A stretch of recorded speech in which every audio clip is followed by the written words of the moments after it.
There's something I've been seeing a lot lately online and hearing it in person, and it drives me a little bit crazy, and I want to tell you why. So, this is what I keep hearing: the frets on vintage Gibson guitars are in the wrong place, and this is supposed to maybe upset you or shock you. It drives me crazy, and I'll tell you why.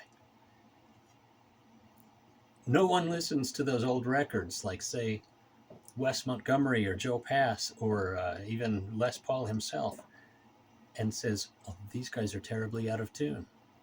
So what's going on here? Are the frets in the wrong place or are they not? Well, yes and no. Technically, they are, yes, but also technically, there's no such thing as perfect fret placement. So to say that the frets on vintage Gibsons are in the wrong place is to assume that frets on other guitars are in the right place. And fret placement is not exact.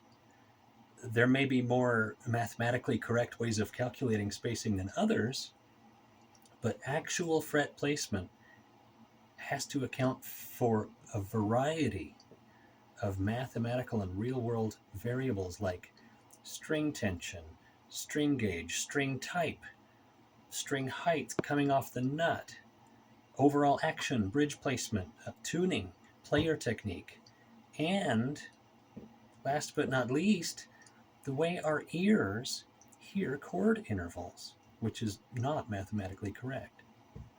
So a mathematically perfect fret placement would likely sound out of tune to most listeners in real-world applications. On vintage Gibsons, the fret spacing that they use is called the rule of 18 method. And this is how they calculate fret spacing. It's a historical method where the scale length is divided by 18 to find the distance to the first fret. And then the remainder is divided by 18 for the next fret, and so on and so on. In actuality, the number that they use is 17.8 instead of 18, but we just call it the rule of 18. Using 17.8 in these calculations, it puts the 12th fret exactly at the midpoint of the scale length, which is where you want it. But it stretches the lower notes a little bit flat, and it stretches the higher notes a little bit sharp. But is this truly out of tune? Our ears hear tuning differently than a mathematically perfect system would. Take, for example, the temper tuning method that piano tuners use. This technique stretches actual pitch over the entire piano.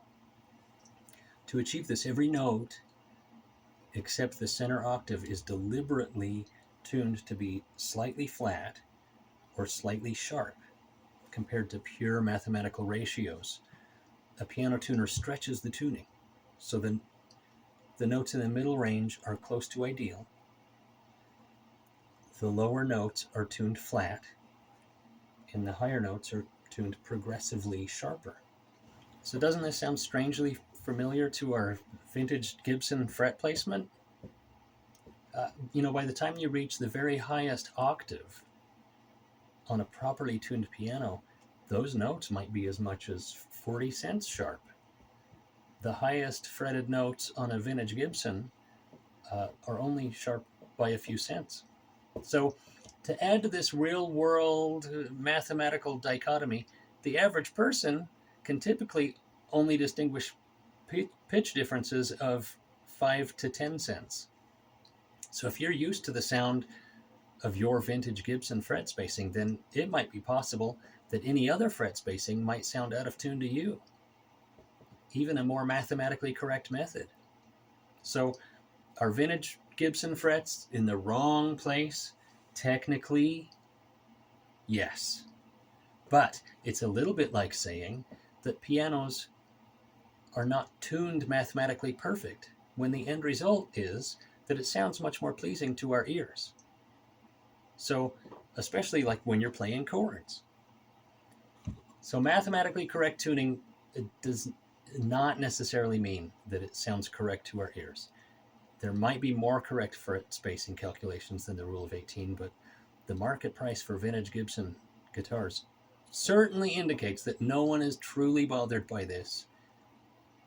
No one is truly bothered by the fret spacing on these guitars, and we just don't need to absorb and repeat every random quote we read on the internet about guitars. Don't worry about vintage Gibson frets being in the wrong place.